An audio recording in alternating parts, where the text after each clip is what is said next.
안녕하세요. 백성철의 계사입니다. 아까 말씀드렸듯이 Small Scale Property Development에 대해서 말씀을 드리려고 그래요.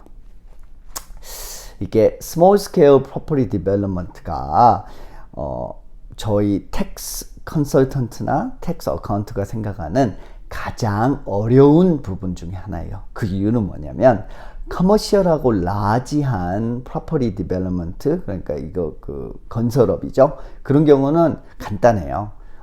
회사로 설립을 해서 GST를 내고 그냥 비즈니스를 트랜잭션을 진행시키면 되거든요. 근데 이제 스몰 스케일 맘앤데드가 빅 블록 오브 더 랜드, 그러니까 1000스퀘어, 800 스퀘어를 사가지고요, subdivide를 하고 프로퍼티를 지었을 때 거기서 이제 발생되는 인컴의 성격이 어떨 때는 레비뉴의 성격일 수도 있고요, 어떨 때는 캐피탈의 성격이 될 수도 있어요. 이게 왜 중요하냐면요, 레비뉴의 성격이 되면은 보통 그냥 인컴 텍스를 내셔야 되고요, 캐피탈로 되게 되면은 그냥 캐피탈 게인 텍스를 내셔도 돼요. 또 이게 왜 중요하냐면요, 레비뉴로 되게 되면은 subject to GST가 돼요. new property의 경우는요. 근데 캐피탈로 되면은요, GST를 안 내도 돼요. 그러니까 예를 들어서 제가 있는 이곳에 프로퍼티 이제 뉴 빌드 된 하우스를 팔았을 때 5밀리언 안 하는 게 거의 없잖아요. 예를 들어서 그러면 GST가 얼마인가요? 11분의 1이니까 9만 불이죠. 보통은 이제 하우스를 빅 블록 오브 랜드를 해서 subdivide라고 하우스를 2개를 지어서 이제 팔았어요. 바로 팔았어요. 그러면 이제 만약에 이게 캐피탈 레이초가 되면은 18만 불에서 20만 불의 GST를 안 내도 됩니다. 근데 이게 레비뉴 네이처가 되면은 이게 subject to GST가 돼요. 그래서 20만 불에 대한 GST를 내야 되죠. 그러면 이게 어마어마한 차이잖아요.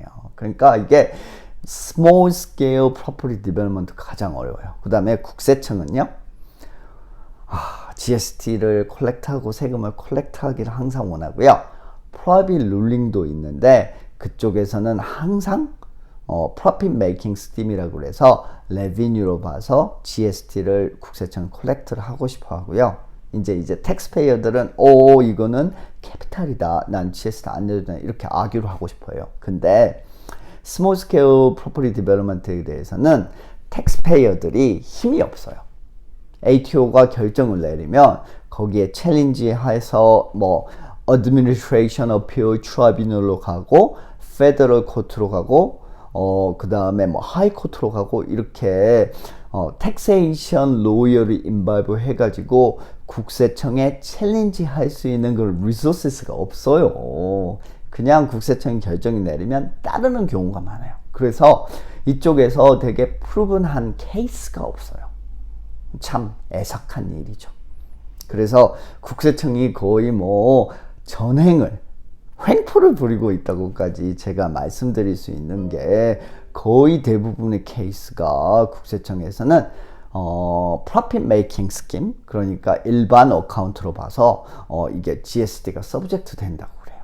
참, 제가 이제 제 친구 얘기를 하나 해드릴게요. 제 친구가 이제 집이 있는데요, 빅 프로퍼티를 하나 샀어요. 한 800 square meter 프로퍼티를 사가지고요, 2년에 걸쳐서 그거를 subdivide를 하고요, 그 다음에 거기에 하우스를 2채를 이렇게 올렸어요. 그래서 하우스를 2채 올리자마자 이제 파이낸셜 스트레스가, 그게 다 론으로 해갖고 한 거니까 하우스 2채를 각각 1.05랑 1.1 밀리언 정도에 팔았습니다. 그래서 자기는 이제 들어간 비용, 땅 비용 있고, 컨스트럭션 비용 있고, 그 하우스 비용 있고, 그래서 그 디퍼런스 금액을 계산을 하고, 그 다음에 캐피탈 게인을 계산을 해가지고 이제 개인 이름으로 텍스를 납부를 했어요. 그래서 그렇게 많이는 아니지만 그래도 돈을 좀 벌었다, 이렇게 하고 행복해하고 있었는데요, 어느 날 갑자기 국세청에서 연락이 와서 너 subject to GST라고 했어요. 그게 무슨 말이냐면 너 GST 내야 된다고, 그 프로퍼티 세일에. 그 다음에 캐피탈 게인 텍스가 적용이 안 된다고 그래버렸어요. 이게 되게 황당한 노릇이잖아요. 만약에 프로퍼티를 둘 다 1밀리언에 팔았으니까 GST를 내야 되고, 또 거기에 대해서 capital gain tax deduction이라고 50% 디덕션을 해주는 게 있거든요. 그것도 안 된다고 그래 버린 거예요. 그래서 이 친구가 멘붕이 온 거죠. 그 돈을 갑자기 다 토해내려면 얼마나 힘들겠어요. 그래서 제가 이제 드리고 싶은 말은, 여러분도 이런 경우가 많을 거예요. 프로퍼리를 사가지고요, 예를 들어서 프로퍼리 샀는데 백야드가 되게 큰 프로퍼리가 있어요. 그래서 그 백야드를 subdivide 해가지고 그냥 백야드를 as it is로 딱만 팔 수도 있고요. 그 다음에 앞에 있는 프로퍼리는 킵하시고요. 아니면 이 하우스가 되게 오드 해가지고 그걸를 knockdown 시키고 subdivide 하고 하우스를 2개를 지어가지고 파는 경우도 있어요. 이런 경우는 되게 많거든요. 이게 이제 small scale property development라고 하는데요. 이게 되게 많아요. 그런데 이게 국세청에서는 상황에 따라서, 조건에 따라서 revenue account로 보고 있고요. profit ruling에서 거의 대부분 그렇습니다.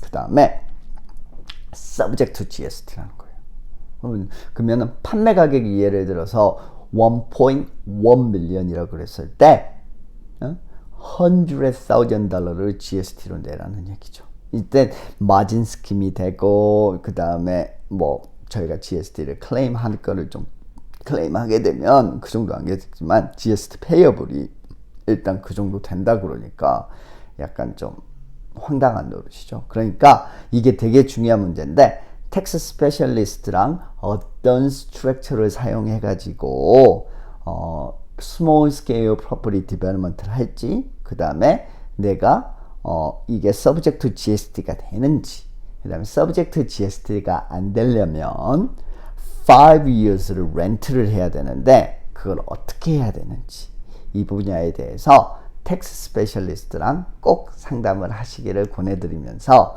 제가 괜히 여러분한테 겁만 드린 것 같은데, property and GST and tax에 대해서는요, 아무리 강조해도 지나치지가 않아요. 순간 결정을 잘못하면요, 세금을 아주 많이 내야 된다는 거. 그렇기 때문에 항상 전문가랑 상담을 하시고 무슨 일을 진행을 하는 것을 추천해 드립니다. 그러면 다음에는 스몰 스케일 프로퍼티 디벨롭먼트 하는데 어떤 비즈니스 스트럭처가 가장 유용한지에 대해서 한번 찾아보겠습니다. 감사합니다.